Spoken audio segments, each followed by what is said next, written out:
तो देखिए बेटा, नेक्स्ट वीडियो हम स्टार्ट कर रहे हैं motion of a vehicle on an inclined plane. Inclined plane का मतलब झुका हुआ प्लेन, झुका हुआ तल इस तरह का, जैसे मौत का कुआं होता है, वेल ऑफ डेथ, कई बार देखा होगा मेले वगैरह के अंदर मौत का कुआं होता है, उसमें ऐसी सरफेस होती है टिल्ट। वो मोटरसाइकिलिस्ट या कार वाला ऐसे मूव करता है, ऐसे इस तरह से। और देखिए वो कार की स्पीड बहुत ज़्यादा रखता है, अगर वो अपनी स्पीड कम रखेगा ना तो नीचे गिर जाएगा। तो हमें तो इसको कई सेगमेंट्स में पढ़ना है। सबसे पहले तो हमें ये पढ़ना है, इससे पहले वाले वीडियो में हमने पढ़ा था कि अगर किसी सर्कुलर ट्रैक पर कोई व्हीकल जा रहा है और वो सर्कुलर ट्रैक टिल्ट नहीं है, इंक्लाइंड नहीं है, सीधा सीधा है, तो बिना फ्रिक्शन के नहीं घूम सकता। बिना फ्रिक्शन के फोर व्हीलर का सर्कुलर ट्रैक में घूमना इम्पॉसिबल है। जब भी कोई फोर व्हीलर सर्कुलर ट्रैक पे जाएगा तो उस पर श्योरली फ्रिक्शन फोर्स लगेगा ही लगेगा। किस पे लगेगा? टायर्स पे।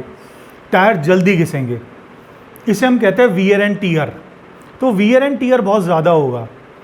अब वियर एंड टीयर की वजह से टायर जल्दी घिसेंगे और हमें बचाना है, टायर्स को लॉन्ग लाइफ करनी है। हम चाहते हैं टायर्स की लाइफ बढ़ जाए, तो हमें क्या करना पड़ेगा? उसे प्लेन बनाने की बजाय उसे टिल्ट बनाना पड़ेगा। मतलब उसे आउटर एज से, बाहरी किनारे से ऊपर उठाना पड़ेगा। जो भी सर्कुलर ट्रैक है उसको टिल्ट बनाना पड़ेगा। इस तरह का हमने टिल्ट सरफेस ले लिया, ये सरफेस हमने टिल्ट कर दिया ऐसे। और ये व्हीकल है, ये व्हीकल है हमारे पास में, फोर व्हीलर की हम बात कर रहे हैं। अब वो इस तरह से मूव कर रहा है, देखिए फोर व्हीलर, ये टिल्ट सरफेस है, ऐसे मूव कर रहा है।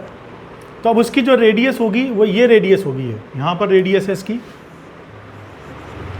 ये व्हीकल है, मान लीजिए इसका मास है m, और ये एंगल ऑफ इंक्लिनेशन है थीटा। इंक्लिनेशन एंगल कहते हैं कि आपकी जो रोड है वो कितनी ज़्यादा टिल्ट है। ये आउटर एज से हमने इसे थीटा एंगल से इंक्लाइंड किया है, तो ये इंक्लिनेशन एंगल है थीटा। अब देखिए इस पे वेट लग रहा है नीचे की तरफ mg। जब भी आपको एंगल वगैरह में दिक्कत हो, आप क्या करें, एक रीफ फिगर बना लें और व्हीकल को पॉइंट शेप का दिखा दे, ताकि एंगल बताने में हमें दिक्कत नहीं आए। ये एंगल थीटा है, ये mg है, ये 90 डिग्री हो गया, ये 90 माइनस थीटा हो गया। अब आपने इस mg के दो कंपोनेंट लिए, एक इस डायरेक्शन में और एक इस डायरेक्शन में।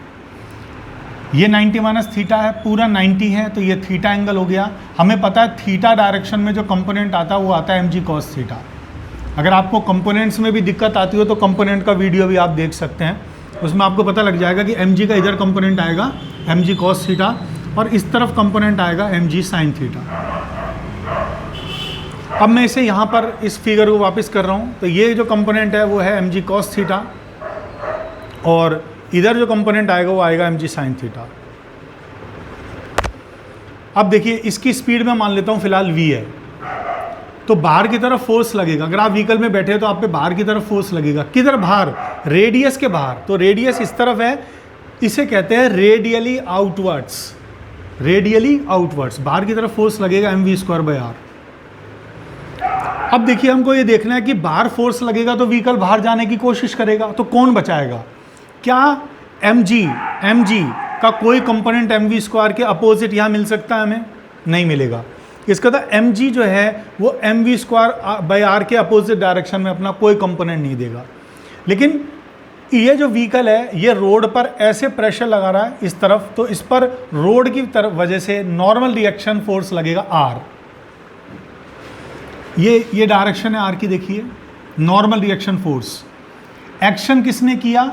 एक्शन किया व्हीकल ने रोड पे।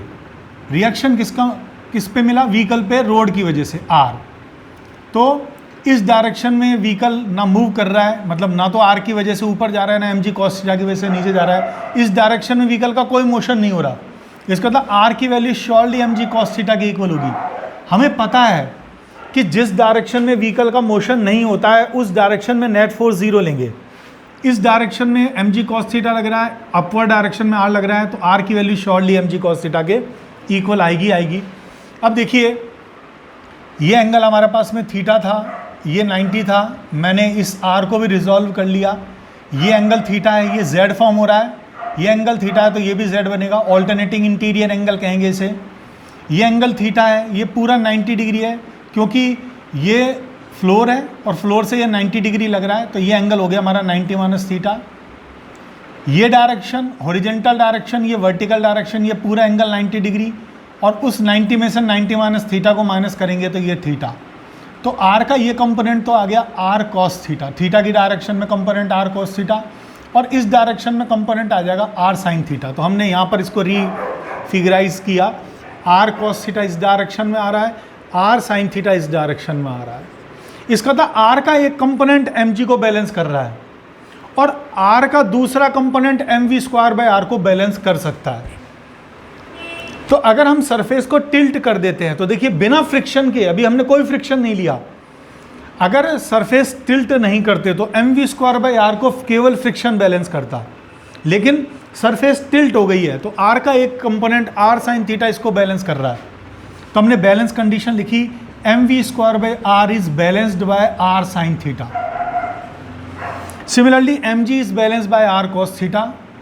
जब भी आप इस तरह से इक्वेशन बनाएं तो साइन थीटा वाली इक्वेशन को हमेशा ऊपर लिखें, उससे फ़ायदा ये होता है कि जब भी हम इसे डिवाइड करते हैं, ये दो इक्वेशन आ गई, M V square by R नहीं जा रहा, आर साइन थीटा बैलेंस कर रहा है, एम जी की वजह से व्हीकल धंस नहीं रहा, आर कॉस थीटा बैलेंस कर रहा है। तो ना इस डायरेक्शन में व्हीकल जा रहा है ना इस डायरेक्शन में जा रहा है। देखिए व्हीकल आगे जा रहा है, इस डायरेक्शन में व्हीकल का मोशन नहीं हो रहा और इस डायरेक्शन में भी व्हीकल का मोशन नहीं हो रहा।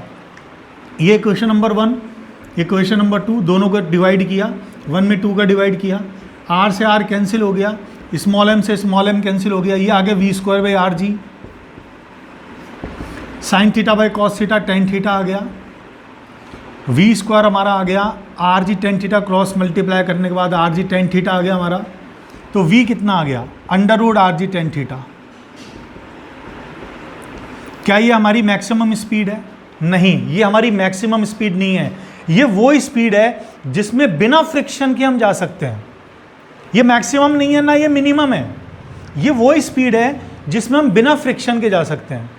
अगर इससे पहले वाला वीडियो आपने देखा हो तो उसमें था, अगर कोई व्हीकल सर्कुलर ट्रैक पे चल रहा है और वो सर्कुलर ट्रैक टिल्ट नहीं है, प्लेन है, तो हमारे पास में आया था म्यू एस आर जी, वहाँ में फ्रिक्शन लेना पड़ रहा था म्यू एस।